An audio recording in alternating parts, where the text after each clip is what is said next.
Hi friends, మొదటిసారి my help channel వీడియోస్ని వారు సబ్స్క్రైబ్ చేసుకోండి. అన్ని శాఖలకు సంబంధించినటువంటి ఖాళీల వివరాలను సత్వరమే ఇవ్వాలనేసి ఆర్థిక శాఖ ఇక్కడ చెప్పడం జరిగింది. దాదాపుగా 15 శాఖల్లో నోటిఫికేషన్ వచ్చే అవకాశం ఎక్కువ కనబడుతుందండి. సో ప్రభుత్వము దీనికి సంబంధించినటువంటి ఈ యొక్క ఏదైతే శాఖలకు సంబంధించినటువంటి ఖాళీలను ఆమోదం తర్వాత వరుస నోటిఫికేషన్లు వచ్చే అవకాశం ఎక్కువ కనబడుతుంది. సో మనకు నిన్ననే ఏదైతే గ్రూప్ 3 అపాయింట్మెంట్ లెటర్స్ ఇచ్చినప్పుడు కూడా సీఎం రేవంత్ రెడ్డి గారు మరి వరుసగా నోటిఫికేషన్స్ ఇవ్వబోతున్నాము రాబోయే రోజుల్లో అనేసి చెప్పడం జరిగింది. ఇప్పుడున్నటువంటి ప్రజెంట్ సిచ్యువేషన్ బట్టి కనుక చూసుకున్నట్లయితే అన్ని శాఖలకు సంబంధించినటువంటి ఖాళీల వివరాలను మరి ఆర్థిక శాఖ కోరడం అయితే జరిగింది. దాదాపుగా దీంట్లో మనకు 15 శాఖల దాకా ఈ యొక్క ఖాళీల వివరాలను సేకరించారనేసి ఒక చిన్న సమాచారం. సో ప్రభుత్వం ఆమోదించిన తర్వాత మరి ఈ బడ్జెట్ సమావేశాల తర్వాత బహుశా నోటిఫికేషన్లు వచ్చే అవకాశం కూడా దాదాపుగా ఎక్కువ కనబడుతుంది. అయితే రీసెంట్గా మనకు ఏదైతే రాబోయే రోజుల్లో అన్ని శాఖలకు సంబంధించినటువంటి నోటిఫికేషన్లు మేము భర్తీ చేస్తాము, సో మేము తప్పకుండా అనేసి రేవంత్ రెడ్డి గారు చెప్పడం జరిగింది కదా. అదేవిధంగా మనకు తెలంగాణకు సంబంధించినటువంటి పోలీసు డిపార్ట్మెంట్ సంబంధించినటువంటి విషయానికి కూడా వస్తే దాదాపుగా 14,000కు సంబంధించినటువంటి నోటిఫికేషన్స్ ఇవ్వాలనేసి మరి ఇటీవల మనకు చాలా విషయాలతో వస్తున్నాయి. మనకు సోషల్ మీడియా రూపంలో కానీ వివిధ వార్తాపత్రికల రూపంలో కానీ చూస్తూనే ఉన్నాం.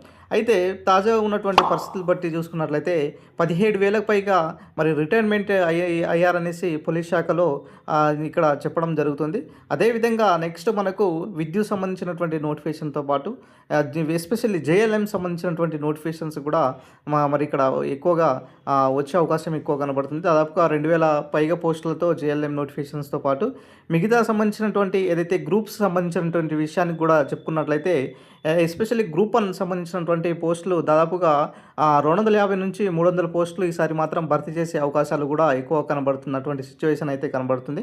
నెక్స్ట్ గ్రూప్ 2, గ్రూప్ 3, గ్రూప్ 4 సంబంధించినటువంటి ఉద్యోగాలు కూడా ఈ యొక్క నోటిఫికేషన్స్తోనే భర్తీ చేసేటటువంటి ఇక్కడ సూచనలు అయితే కనబడుతున్నాయండి. మొత్తానికైతే ఈ గ్రూప్ 3 అండ్ గ్రూప్ 4 సంబంధించినటువంటి మెరిట్స్ సంబంధించినటువంటి ఉండబోతుంది.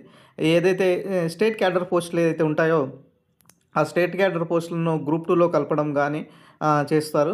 సో ఎందుకంటే మరి పరీక్షల్లో పారదర్శకతగా తీసుకురావడానికి, అదేవిధంగా ఎలాంటి జాప్యం లేకుండా మరి సత్వరమే ఈ యొక్క ఫలితాలను విడుదల చేసి మరి విద్యార్థులకు ఒక భరోసా ఇవ్వడానికి ఇలాంటి కార్యక్రమాలు అయితే ముందు ముందు చేపడుతున్నారు. దాంతోపాటుగా మనము సిలబస్ సంబంధించినటువంటి విషయాన్ని కూడా చెప్పుకుంటూనే ఉన్నాం. మరి బాలకృష్ణారెడ్డి గారి సంబంధించినటువంటి ఏర్పాటు చేసినటువంటి సిలబస్ కమిటీ కూడా మరి ఈ 2 నెలల్లోనే మరి సిలబస్ కమిటీ అయినా సరే, ఇటు ఖాళీల కమిటీ అయినా సరే ఇవ్వబోతుంది.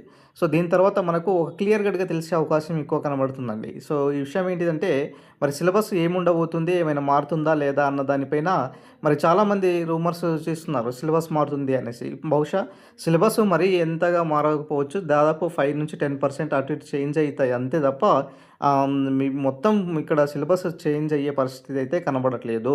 సో మీ యొక్క ప్రిపరేషన్ను ఇప్పుడు ఉన్నటువంటి ఏదైతే టైం ఉన్నదో ఈ 3-4 మంత్స్ అనేది చాలా కీలక రోల్గా ప్లే చేస్తుంది. ఖచ్చితంగా ఈ 3-4 మంత్స్ ఎవరైతే ఖచ్చితంగా చదువుకొని ఉంటారో వాళ్ళు రేపు ఉద్యోగ నోటిఫికేషన్లో వాళ్ళే విజేతలుగా ఉంటారు.